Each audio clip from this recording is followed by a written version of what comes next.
Welcome to this peaceful moment. Here, you will discover stories inspired by the quiet beauty of Japan. Each tale is like a soft breeze through a bamboo grove, carrying you away from the worries of the day. Imagine the scent of blooming cherry blossoms and the gentle flow of a nearby clear stream. Let these words and sounds cradle your mind in calm and serenity.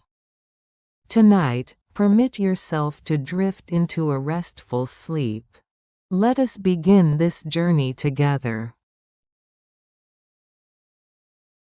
Voices of the sunlit forest. The forest was never truly silent. Even when no bird sang, no wind stirred, no leaf moved, there was still a hum-fan as the memory of a dream woven into the light itself. The villagers called it Komarebi no Koa, the voices of sunlight through the trees. It was said that if you walked far enough into the forest at midday, when the sun was highest and the light fell in countless golden shafts, you might hear those voices, clearly whispers of the trees, stories of the earth, songs older than the mountains. For Ren, a young man from the village of Minakawa, these were only tales told by the elders. But when his father, the last keeper of the shrine on the forest's edge, passed away, Ren found himself drawn there more and more, as if the trees had been calling him all along. The shrine at the edge. The shrine was small, its torii weathered and its stone steps mottled with moss. Few came now, except during the annual festival, when paper lanterns were strung from branch to branch, swaying like tiny moons. Ren had no particular skill as a priest, nor any deep belief in the old gods, but he felt a duty to keep the place alive. Each morning, he swept the steps and cleared the fallen leaves, watching the sunlight spill in shifting patterns across the stones. Sometimes, in the stillness, he thought he caught the faintest trace of a murmur too soft to be wind, too steady to be his imagination. The woman in the clearing.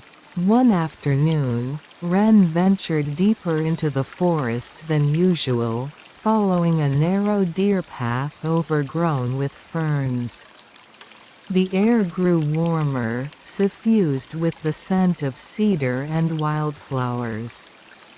Then he came upon a small clearing, so flooded with light it seemed almost unreal. At its center stood a woman. Her hair was the color of honey in the sun, her robe pale as new leaves. She was standing perfectly still, eyes closed, as though listening to something far away. When Ren stepped forward, a twig cracked beneath his foot. She opened her eyes. They were green, not the flat green of glass, but deep, living, like the heart of the forest itself. "You can hear them, can't you?" she asked. Ren blinked. "Hear what?" "The voices," she said simply. "They've been calling you for a long time. A language of light." Her name was Aya, and she told him she had lived in the forest for as long as she could remember. She spoke of the voices as if they were old friends, the low murmurs of cedar roots, the quick laughter of maple leaves, the slow, heavy breath of stones beneath the soil. "It isn't sound in the way you think," she explained, crouching to let a shaft of sunlight fall across her palm. "The light carries their words. The warmth you feel on your skin, that's a greeting. The flicker you see, that's a change in tone. If you want to understand them, you must stop listening with your ears. Over the weeks that followed, Ren returned again and again to the clearing. Aya taught him to stand still until the rhythm of his heartbeat matched the forest's.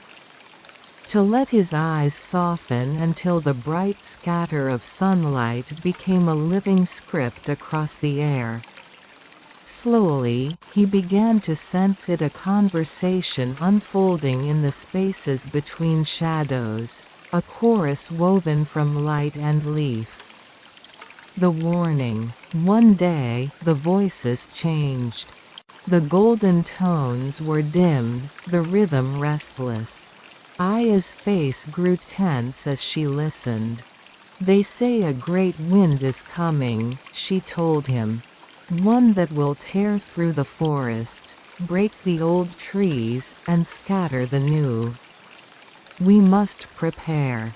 Ren thought of the village, its thatched roofs and narrow fields. He told the elders, but they only shook their heads. Storms came every few years, and they had weathered them all. Why should this be different? That night, Ren returned to the shrine. In the moonlight, the komorebi was gone, but the voices were still there, urgent and low, urging him to act. The day the sky broke. The storm arrived without warning. In the morning, the air was heavy and still. By afternoon, the sky had blackened, and the wind roared like an unseen river. Trees bent and snapped. The shrine's torii shuddered, its old wood groaning. Ren ran to the clearing, shouting for Aya, but she was already there, standing among the thrashing branches as if the storm could not touch her. "Help them," she said, pointing toward the edge of the forest. "Lead them to shelter." Ren guided villagers into the deeper grove, where the trees were thick and the wind could not fully reach. All the while, Aya stood in the clearing, her robe streaming like a banner, speaking in a language of light and shadow. After the storm, when the sky cleared, the forest was scarred, fallen trunks, stripped branches, scattered leaves like green snow. But the heart of the grove remained untouched. The villagers whispered of a miracle. Ren searched the clearing for Aya, but she was gone. In her place grew a young cedar, its bark pale and smooth, its roots sunk deep into the sunlit soil. When he touched its trunk, a warmth spread through his palm, and he heard clearer than ever before the voices of the sunlit forest. Now, years later, Ren still tends the shrine. He often walks to the clearing, where the cedar has grown tall, its leaves catching the light in countless shifting patterns. And when the sun is highest, he hears her voice among the others, soft, steady, eternal. The forest speaks. The sunlight carries its words. And those who truly listen will never walk alone. An afternoon of drizzling rain. The rain had been falling since morning, a soft, steady drizzle that blurred the edges of rooftops and turned the air to silver. It was the kind of rain that didn't rush, didn't strike the earth with force, but lingered, as if it had nowhere else to be. From the window of his tea shop, Haruto watched the street grow damp and quiet. Few customers came on such days. Most preferred to stay at home, safe from the damp chill. But Haruto had always loved the rain, not the summer storms that battered the shutters. But this kind slow, unhurried, as though time itself had decided to rest. The kettle hummed softly on the counter. A single table was occupied by an elderly man, reading a book and occasionally sipping green tea. The rest of the shop smelled of roasted matcha and rain-soaked wood. The bell over the door. It was just past 2 in the afternoon when the door opened with a soft chime. A woman stepped inside, shaking the rain from her umbrella. Her coat was the pale beige of river sand, and a dark blue scarf was wrapped snugly around her neck. She glanced around, then chose a seat by the window. Haruto approached with his usual quiet smile. "Good afternoon. Would you like some tea?" "Yes," she said, her voice low but clear. "Something warm. Maybe sencha?" He nodded and retreated to prepare it. There was something about her, perhaps the way she gazed at the rain, as if searching for something beyond it, that made him slow his movements. Unwilling to break the calm that had entered with her. A familiar song. When Haruto brought her tea, she thanked him politely and wrapped her hands around the cup. Outside, the drizzle had thickened slightly, each droplet tracing faint lines down the glass. "Do you often come here?" he asked, surprising himself. He rarely spoke more than necessary to customers. She smiled faintly. "Not in years. I used to, when this shop belonged to someone else." Haruto paused. "You knew my father, then?" She looked at him more closely. "So you're Haruto. I thought you looked familiar. I came here when I was a university student. Your father always played music on rainy days, an old shamisen recording." Haruto remembered. That record still sat on the shelf behind the counter. On impulse, he put it on. The soft, plucked notes filled the room, blending with the patter of rain. The woman's eyes softened. "Exactly as I remember." A shared silence. They spoke little after that. She sipped her tea, and Haruto returned to polishing cups, though his gaze drifted to her from time to time. Outside, the drizzle turned to mist, the street almost disappearing in the silver haze. There was a strange comfort in the silence between them. It was not the strained quiet of strangers, but something gentler, as though they were both keeping company with the same unspoken thought. When she finished her tea, she lingered for a moment, fingers tracing the rim of the empty cup. Then she said, "I came to the city for work again. I thought I'd see if this place was still here." "I'm glad you did," Haruto said. She smiled again, stood, and left. The bell over the door chimed, and the drizzle swallowed her figure as she walked away. The second visit. A week later, she returned. This time, she sat at the same table without removing her scarf, and Haruto brought her sencha without asking. She seemed less distant, her gaze meeting his with quiet warmth. "Do you like the rain?" she asked suddenly. "I do," he said. "It slows things down. Makes you notice details." She nodded. "Me too. I used to come here after lectures, just to watch the street while it rained. Your father once told me that drizzle is the most honest kind of weather, it never pretends to be anything else." Haruto thought about that as he poured the tea.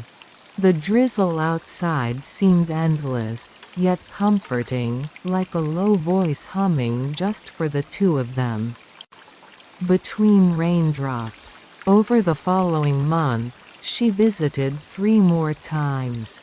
Always on days when the rain came in fine threads, never on clear afternoons. Haruto began to notice details, the way she held the teacup close to her face to breathe in the steam. Before drinking, the faint dimple that appeared when she smiled, the way she always looked out the window first, as if checking whether the rain had changed. Once, she brought an old book to read. Haruto saw that inside the front cover was a faded stamp with his father's name, one of the books he had sold decades ago when the shop needed repairs. She must have kept it all these years. When he mentioned it, she simply said, "Some things are worth keeping, even if they have no place anymore." The last afternoon. One day in late March, the drizzle was lighter than usual, almost too fine to see. The cherry blossoms along the street had begun to fall, pale petals drifting through the rain like slow snow. She entered the shop as always, but there was a different air about her, something quieter, tinged with farewell. "I'm leaving the city," she said when he brought her tea. "Work is taking me to another prefecture. I don't know when I'll be back." Haruto stood still for a moment, the steam from the cup curling between them. "I see." They drank their tea in silence, listening to the rain, watching petals gather in the gutter outside. When she rose to leave, she paused at the door. "Thank you for keeping this place alive. It's more than you know." Then she was gone. The drizzle blurred her figure until it was only part of the street again. After the rain, Haruto did not see her again. But whenever the afternoon brought a soft drizzle, he would put on the shamisen record and brew a pot of sencha for the empty table by the window. The rain, he realized, was not merely weather. It was a thread, weaving together past and present, strangers and friends, the living and the gone. And on those afternoons, he could almost imagine her there again, hands around a cup, eyes on the rain. Listening with him to the quiet music of an afternoon of drizzling rain. Voices of a fading spring. The last weeks of spring had settled over the town like a soft sigh, as if the season itself was reluctant to move on. Petals clung stubbornly to the branches of the cherry trees that lined the river bank. Though most had already drifted down to form pale constellations on the slow-moving water. The air held a faint sweetness, mixed with the damp scent of earth after rain.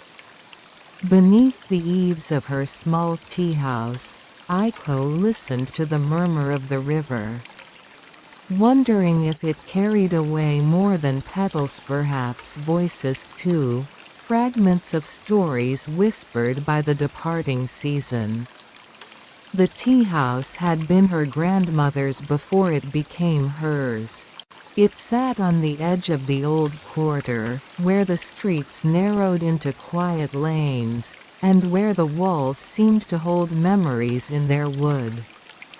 This afternoon, the sliding doors were open, allowing the breeze to bring in the coolness of the river. She poured tea into a porcelain cup and placed it carefully on the low table near the window, even though no one sat there. It was a habit she had never abandoned. Her grandmother had always said the seat by the window belonged to the season itself, and one should never let it sit empty. Aiko's only customer was an elderly man named Sato, who came every Thursday without fail. He sat in the corner, sipping slowly, always with the same gentle posture, as though listening to something faint and distant. Today, as she refilled his cup, he said, "The season's voice is quieter this year." His words were simple, but his eyes searched her face for understanding. She thought she did. The voice he spoke of was not something one could hear in the usual sense. It was in the wind that touched the shoji screens, in the way the petals swirled before sinking, in the way the late afternoon light settled on the tatami. When Sato left, she stepped outside, letting the soft drizzle that had begun cling to her sleeves. Across the river, a child in a yellow raincoat was trying to catch petals in both hands, laughing every time the current betrayed her. The sound seemed to fold into the patter of the rain, and for a moment, Aiko thought she could hear her grandmother's laugh there too, light and unhurried. It had been more than a decade since her grandmother passed, yet on days like this, days when spring was fading, her presence felt just beyond the edge of the visible. As the week progressed, the rain became more frequent, sometimes in brief bursts, and sometimes lingering for hours. Business slowed, but Aiko did not mind. She spent the quiet afternoons arranging fresh flowers for the alcove, changing them every few days to keep pace with the shifting light.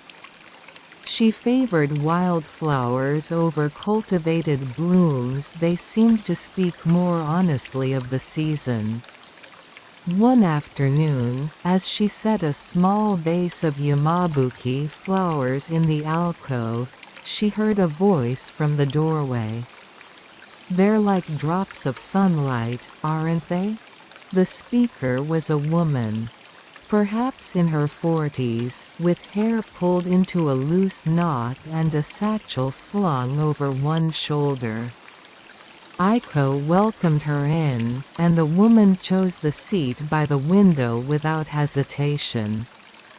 She ordered matcha and wagashi, and as she ate, she kept glancing toward the river as if searching for something.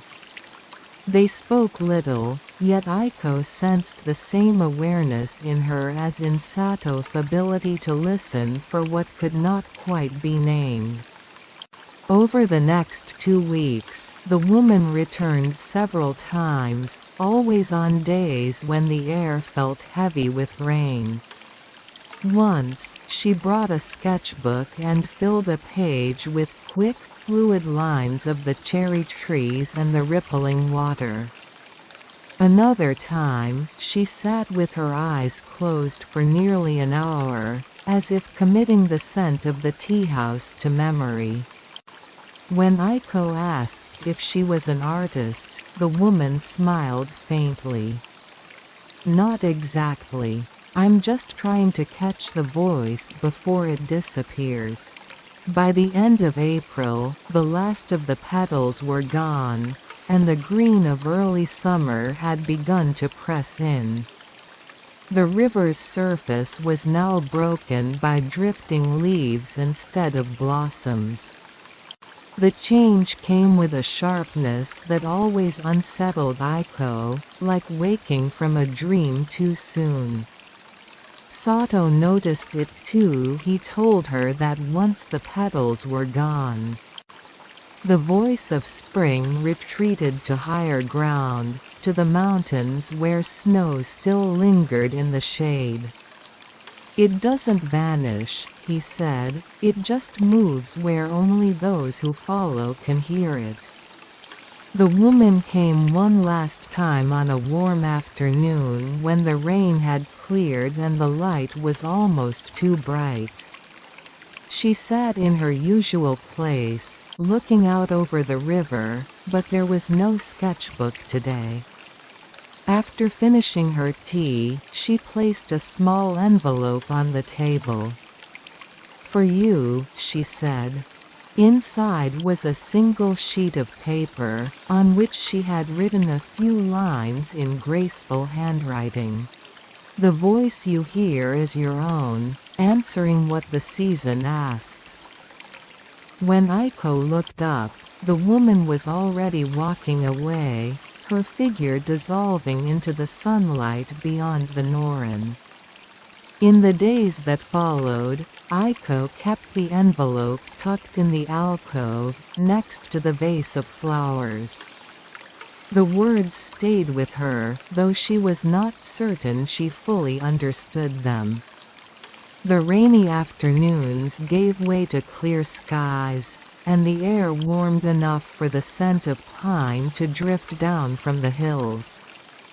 The river, no longer carrying petals, seemed quieter, but perhaps it was only because she had grown used to listening for another kind of voice. On the first truly hot day of May, Aiko woke early and walked to the edge of town where the fields began. The grass was already high, and the insects' hum formed a kind of chorus.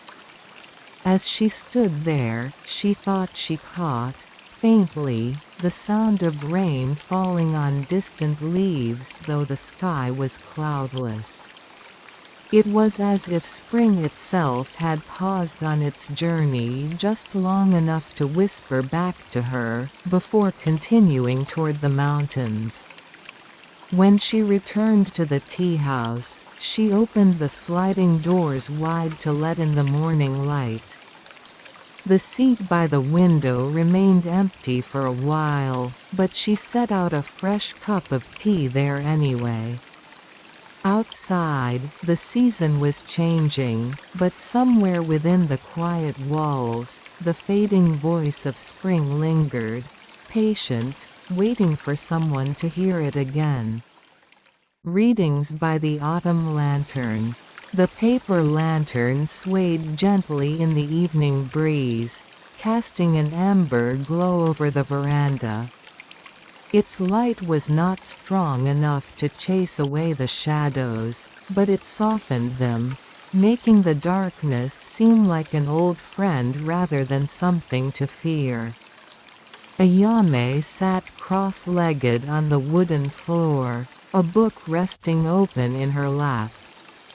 She had read this same story every autumn for the past 10 years, never tiring of its quiet rhythm.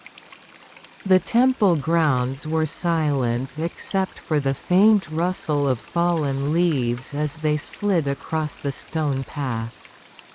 Somewhere in the distance, a bamboo fountain tipped forward with a hollow clack, followed by the brief splash of water refilling it. These sounds came like punctuation marks between the sentences she read, each one allowing the words to sink deeper. The lantern was an old one, its frame of bamboo slightly warped with age. The paper was patched in several places with thin washi, making the light uneven, as if the past had left faint fingerprints upon it. Ayame's grandmother had once used the same lantern when she read aloud to the family during the harvest season.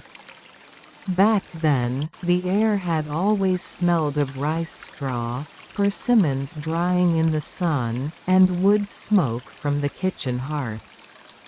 Tonight, the air carried a sharper scentful and ginkgo leaves crushed underfoot, and the distant hint of rain on the wind. Ayame paused, running her fingers along the page, not because she had lost her place, but because she was listening. The night had a voice of its own, one that could only be heard when she let the words of the book and the whispers of the air mingle together. She remembered how her grandmother's voice had always matched the pace of the seasons. In autumn, it would slow, stretching syllables like threads of silk. Sometimes Ayame would close her eyes and forget the story, remembering only the warmth of that voice, the flicker of the lantern, and the way shadows swayed on the paper screen.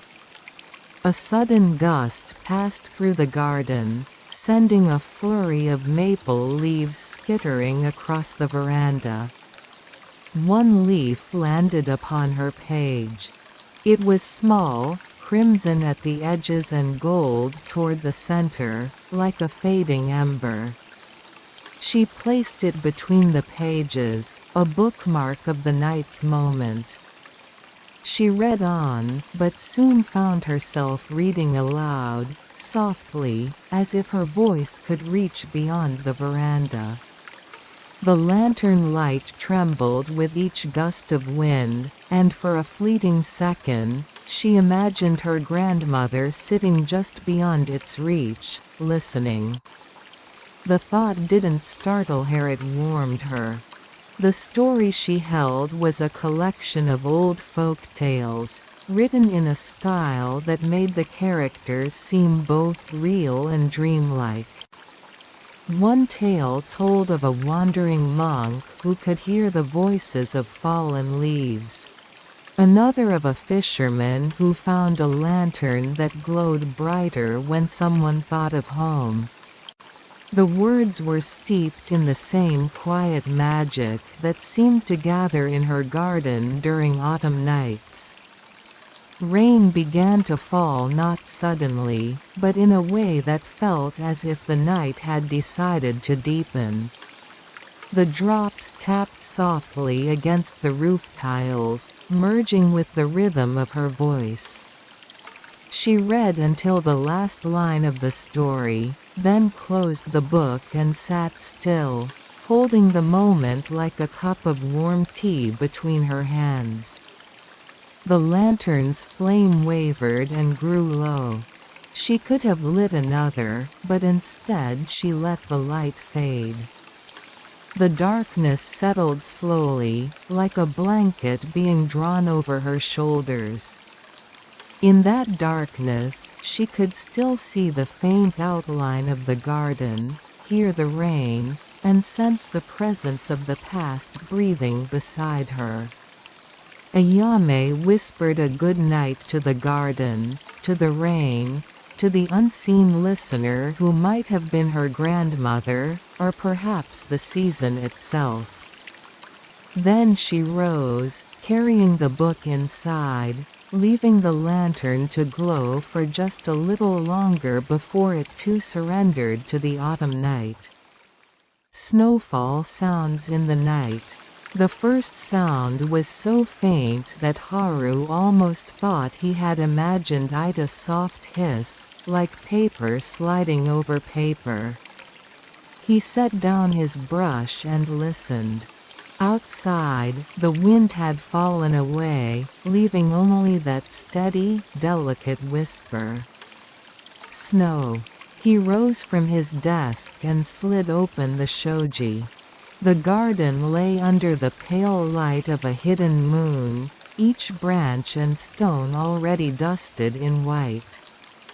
Flakes drifted down in a slow, deliberate dance, their landing so gentle it was almost impossible to tell when air became earth. The sound was not constant. It came in breaths like someone far away was quietly exhaling, then pausing to listen. Haru had lived 50 winters in this house, yet each snowfall felt as if the world was starting anew. He stepped onto the veranda.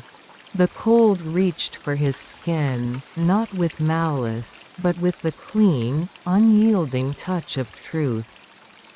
Somewhere in the distance, a lone night bird called once, then fell silent, as though it, too, had stopped to hear the snow. The pond in the garden was half frozen, its surface broken by an island of snow-laden reeds. Haru remembered building that pond with his father, digging the hole by hand, placing each stone carefully so the water would flow just right. That had been decades ago, yet on nights like this, the memory felt close enough to step into. The snow gathered on the veranda's edge, filling the space between the boards like folded cloth. Haru crouched down, brushing a finger along the fresh layer. It yielded instantly, like touching silence made solid. He thought of the winters when his wife, Aya, had still been alive. They would sit together by the low table, the kettle steaming between them, while the snow piled higher and higher outside. Aya would sometimes read aloud, her voice rising and falling like the snow's hush. Since her passing, the winters had grown longer, though the snow still fell as faithfully as before. A sudden drift of wind brought a flurry against his face. The flakes melted at once, but the cool trace they left felt like a reminder of hands held, of warmth shared, of the fleeting weight of each passing moment. He stayed on the veranda for a long while, the snow slowly erasing the shapes of the garden. The lantern at the far edge grew dim under its white covering until it seemed part of the snow itself. Then Haru heard a different sound among the falling snow. At first, it was only a shift, a heavier note in the hush. He realized it was the bamboo water spout tipping forward. Even under snow, the old rhythm continued, the hollow clack, followed by the brief splash. The sound had marked the passing of time in his garden for years, but tonight it seemed older, as if it belonged not to his life but to the snows. Eventually, the cold reached through the layers of his robe. Haru returned inside, sliding the shoji shut with care, as though to keep the sound intact. He poured himself a cup of tea, letting the steam rise toward the paper walls. The hiss of the snowfall continued, just beyond, steady and calm. Sitting there, Haru realized that the sound of snow was not simply falling, it was listening. It filled the night, yes, but it also waited. For footsteps. For laughter. For voices that might never return. And yet, in its patience, it offered something without asking, a reminder that the night could hold both absence and peace in the same breath. When the tea was gone, Haru lay down under his quilt, the snow's whisper following him into his dreams. By morning, the world would be white and silent, but he would remember this night not because of what was said, but because of what was heard. Whispers at dawn. The first light came not from the sun, but from the mist. It rolled through the cedar trees in pale silver ribbons, carrying the scent of damp earth and pine. The night's chill lingered, yet something in the air was already stirring, as if the forest itself was waking before the day began. Kato knelt at the edge of the small stream that ran behind the temple. The water was so clear that the pebbles on the bottom looked as though they were painted there, unmoving beneath the gentle current. He cupped his hands, let the water fill them, and rinsed his face. The shock of cold sharpened his thoughts. Somewhere above, a bird called a single, tentative note. It was answered from deeper in the woods. These early exchanges were soft, almost shy, like a conversation that had only just begun.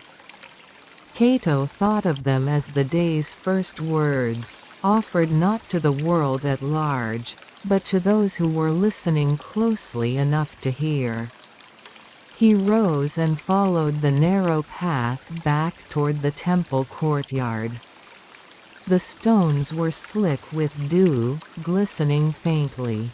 Each step sent up the faintest crunch of gravel beneath his sandals, a sound swallowed almost instantly by the quiet around him. At the center of the courtyard, the great bronze bell stood waiting. Its surface was dark with age, yet the engravings along its curve still caught the mist light in fine, intricate lines.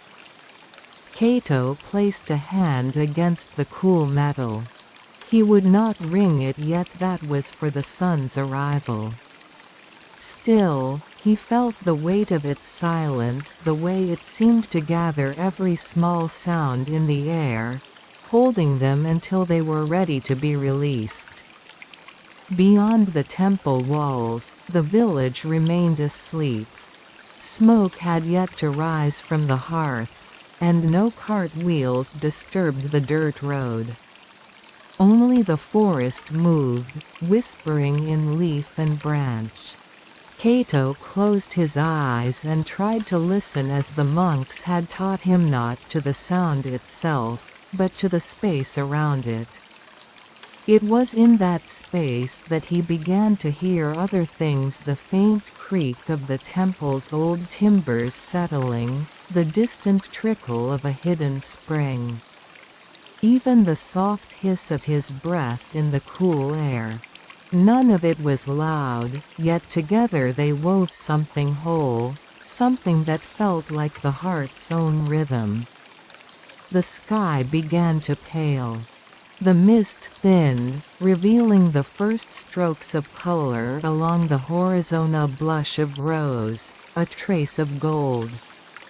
Somewhere in the trees, the bird calls grew surer, the silences between them shorter. The forest's conversation had found its voice. Cato turned toward the bell. This was the moment. He took the wooden mallet in both hands, feeling its smooth, worn surface. With a slow breath, he swung it forward. The bell's voice rose deep, resonant, and endless, a single note that seemed to roll out across the hills and down into the sleeping village.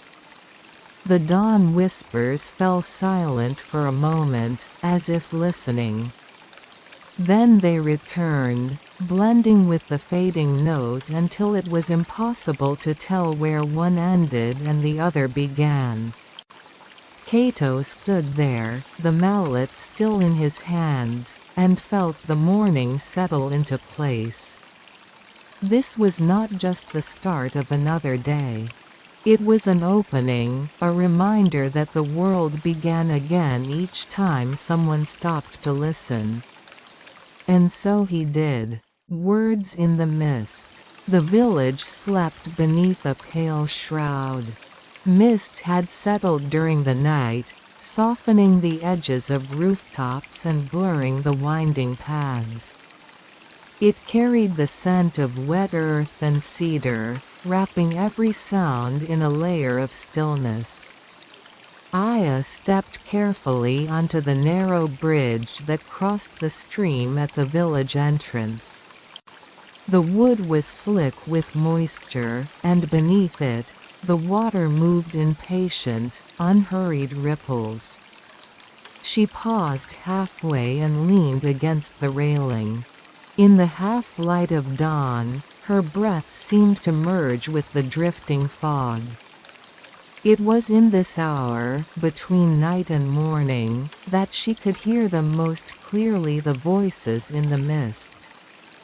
They did not speak like people, but their presence was felt in the low hum of the air, in the subtle shiver of bamboo leaves, in the faint drip of water from moss-covered stones. She had grown up with these sounds, and over the years, they had begun to shape themselves into something more than noise. Her grandmother used to tell her that the mist carried the words of those who had walked the village paths long before them, farmers, travelers, lovers, monks. The stories lingered in the air until the fog came to gather them, drifting between houses like a quiet storyteller.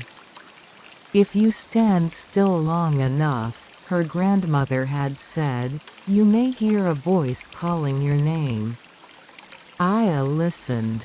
The murmurs rose and fell with no clear pattern, like threads of an unfinished tapestry. She thought she heard laughter, soft, almost hidden, followed by what could have been a sigh. The bridge beneath her feet seemed to remember every step it had ever held, the boards swelling faintly in the damp as if breathing. From somewhere deep in the mist came the sound of a bell. Not the heavy bronze tone of the temple's great bell, but something smaller, brighter, a traveling merchant's chime, perhaps, or a child's toy long forgotten. The note lingered, faded, and then was gone. She left the bridge and followed the soundless path into the heart of the village. The mist thickened between the houses, turning even the nearest walls into shadows. She moved slowly, touching the rough plaster as she passed, grounding herself in something solid. In the haze, distance was deceptive. A single step could feel like crossing into another time. At the far end of the lane, she reached the old well. Its stone rim was slick with dew, and the water inside reflected only a dim blur of sky. Aya leaned over, peering into the darkness. A faint echo seemed to rise from below, not water, but words. She could not make out their shape, only the rhythm, as steady as breathing. She whispered back, though she did not know what to say. The mist shifted, curling around her shoulders like a shawl, as if listening. Then it moved on, dissolving into the open space beyond the well. By the time she returned to the bridge, the sky had begun to brighten.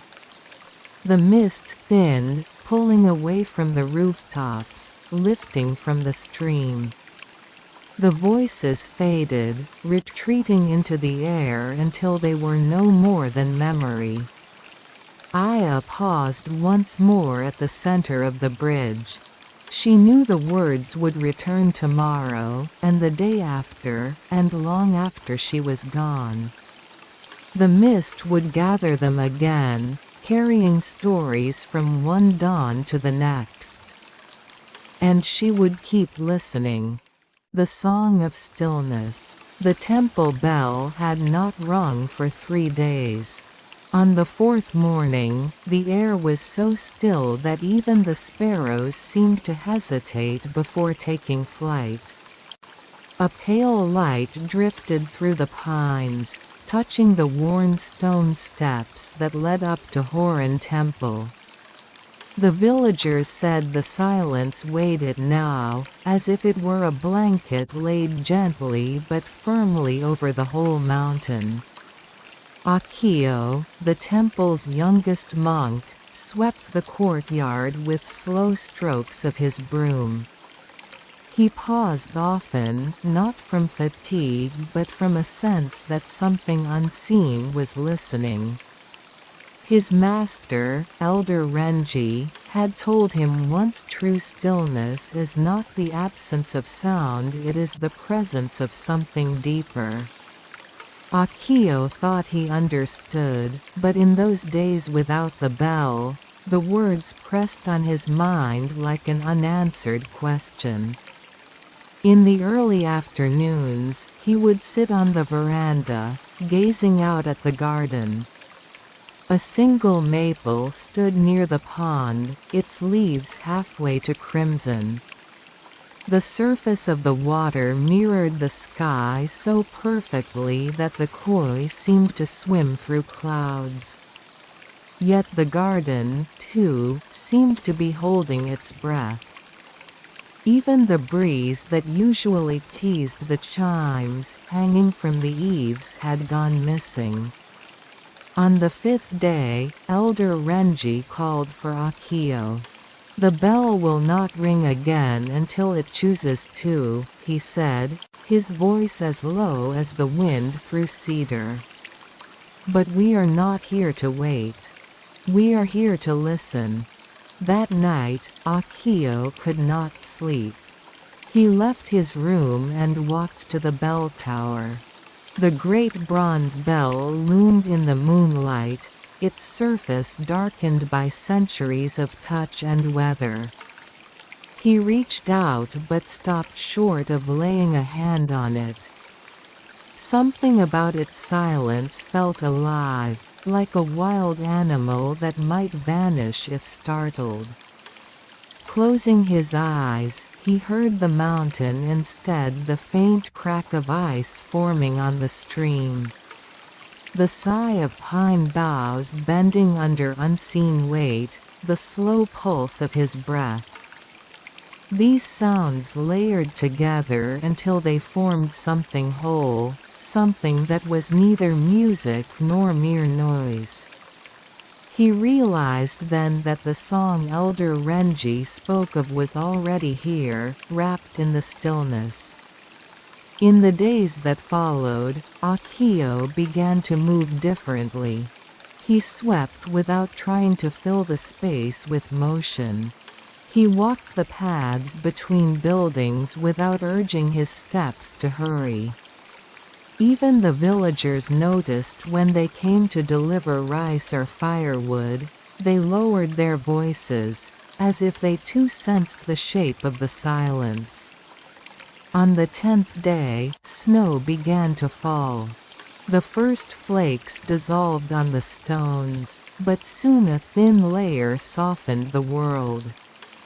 Akio sat again on the veranda, watching the snow settle in the garden. The pond's surface grew dim, its reflection swallowed by white. In that moment, he felt the mountain breathe, and in that breath was the faintest hum, low, resonant, impossible to place. The bell had not rung, yet its voice was there. Not in bronze, but in the air, in the snow, in the quiet between his heartbeats. That night, as Akio lay down to sleep, he thought of what his master had said. Stillness was not emptiness, it was a song so wide and deep that it could only be heard when everything else was set aside. He smiled in the dark, hearing it more clearly now than ever before. And the bell, silent in its tower, seemed to smile with him. Traces of peace. Long after the war had ended, the scars remained, some on the land, some in the hearts of those who survived. The village of Hanamura lay nestled in a shallow valley, surrounded by low hills where the wind carried the scent of pine. Few outsiders came here anymore. It was a place where life had grown quiet, like an old painting fading on the wall. Aya returned in the spring, after 20 years away. She had left as a child, carried by her mother to the crowded train that took them far from the echo of guns. Now she was a woman in her 40s, with lines on her face shaped by both sorrow and the endurance of living. Her first steps through the village felt like stepping into a half-forgotten dream. The houses were fewer, some reduced to moss-covered foundations. The old shrine still stood at the foot of the hill, its red torii faded to the color of autumn leaves. The rice fields lay fallow, water pooling in irregular patches where frogs sang in the dusk. She came to find her uncle Haru, who had remained when the others fled. His house was the same wood darkened with age, a veranda facing a narrow garden where a single plum tree bloomed in pale pink. Haru himself had grown thin, his hair white, but his eyes were clear as mountain water. "You came back," he said, not in surprise, but with the gentle certainty of someone who had always expected this day. That evening, they sat together on the veranda, drinking tea. The air carried the smell of damp earth, and the sound of water dripping from the eaves marked the silence between them. Aya wanted to ask about the years she had missed, about the war, about those who had not returned. But her uncle spoke first. "There is nothing to tell you that you do not already know," he said. "The land remembers, even when we try to forget. But it also heals, in ways we cannot see until we are quiet enough to notice." The next morning, Haru led her to the hilltop. From there, she could see the whole valley, the patchwork of green and brown fields, the winding silver thread of the river, the smoke from the few remaining houses. It was beautiful, but she also saw the faint depressions in the earth where old trenches had been, the darker soil where fire had once raged. Haru knelt and brushed his hand over a patch of wildflowers. "This is where the fighting was worst. Now the roots of these flowers hold the soil together. You might think peace is a thing you can declare, but in truth, it grows slowly root by root, season by season." Aya crouched beside him. She could smell the flowers' light, almost shy, and thought of the people who had walked here before her, some never to leave. She touched the ground, feeling the dampness of the morning, and imagined it carrying the memories of both violence and calm. For the next week, she stayed in Hanamura, rising early to help her uncle tend the garden. They planted seedlings, mended a section of the old fence, and swept the stone path to the shrine. Each small act felt like part of something larger, as if they were stitching fragments of the past into the fabric of the present. One evening, as the sun dipped low and the hills turned to shadow, Aya walked alone to the river. The water was slow here, carrying fallen petals from the upstream orchards. She watched them swirl and drift away, thinking of how peace was not the absence of what had been lost, but the quiet presence of what remained. When it was time to leave, Haru handed her a small cloth bundle. Inside were seeds from the plum tree in his garden. "Plant them," he said. "Wherever you are, let them grow. Each blossom will carry a little of this valley's peace." On the train back to the city, Aya held the bundle in her lap. The rhythm of the wheels on the track seemed to echo her uncle's words. Outside the window, fields and rivers passed in soft blurs, and for the first time in years, her heart felt lighter. She knew the scars would never fully fade, but now she also knew that peace left traces subtle, enduring and alive, waiting for those who cared enough to see them.